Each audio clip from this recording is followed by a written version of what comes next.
Para maging masaya ka, umiyak ka. Sabi kasi ni Solomon na isang matalinong taong nilikha ng Diyos sa 7:3 ng Ecclesiastes.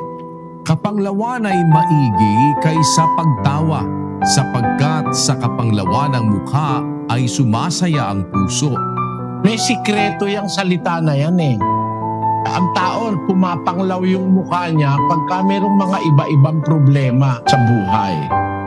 Pero kung mag-iisip ka ayon sa salita at turo ng Panginoon, sasaya ang puso mo eh.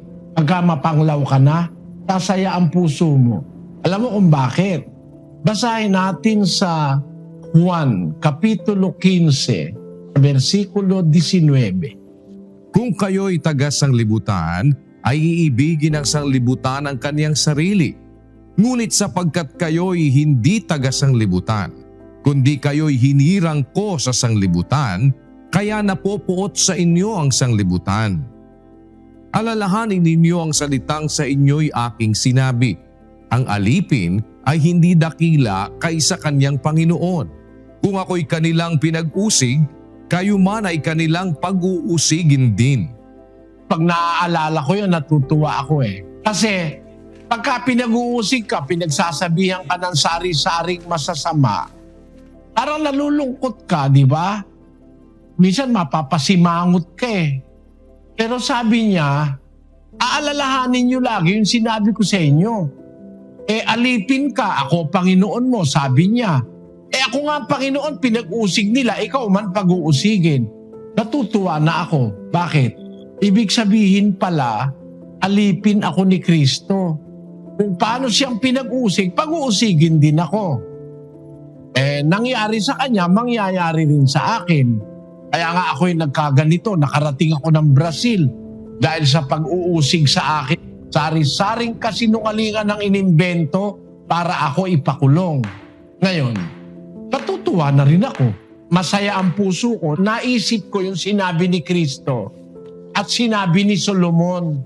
Ang kapanglawan maigi kaysa pagtawa. Mabuti na yung nalulungkot ka paminsan-minsan eh. Kesa lagi kang nakatawa eh. Alam mo kasi ganito no. Sa mundo wala namang bagyo na tumatagal ng 100 taon eh. After ng bagyo, sisikat ang araw. Di ba?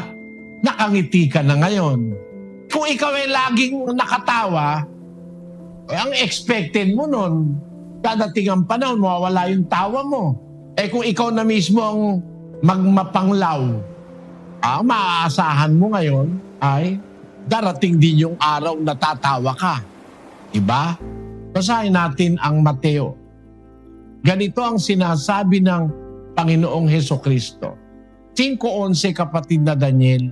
Mapapalad kayo pagka kayo'y inaalimura at kayo'y pinag-uusig at kayo'y pinagwiwikaan ng sari-saring masama na pawang kasinungalingan dahil sa akin. Mangagala kayo at mangagsayang totoo sapagkat malaki ang ganti sa inyo sa langit. Kaya nang ginawa sa akin, puro kasinungalingan pinagsasabi. Kaya kahit ako nalulungkot, natutuwa rin ako. Bakit? Sabi kasi ng Biblia mapapalad kayo pagka kayo inaalimura, kayo pinag-uusig, kayo pinagwiwikaan ng sari-saring masama na pawang kasinungalingan dahil sa akin. Mangagala kayo. Sabihin mo, pinagsasabihan ka na ng masama, magagala ka pa. Bakit? Kasi malaki ang ganti sa inyo sa langit. Ang lagi mong iisipin, kung meron mang kapanglawan ngayon, magtiis ka lang, merong magandang dumarating sa langit. Kasaya ka na.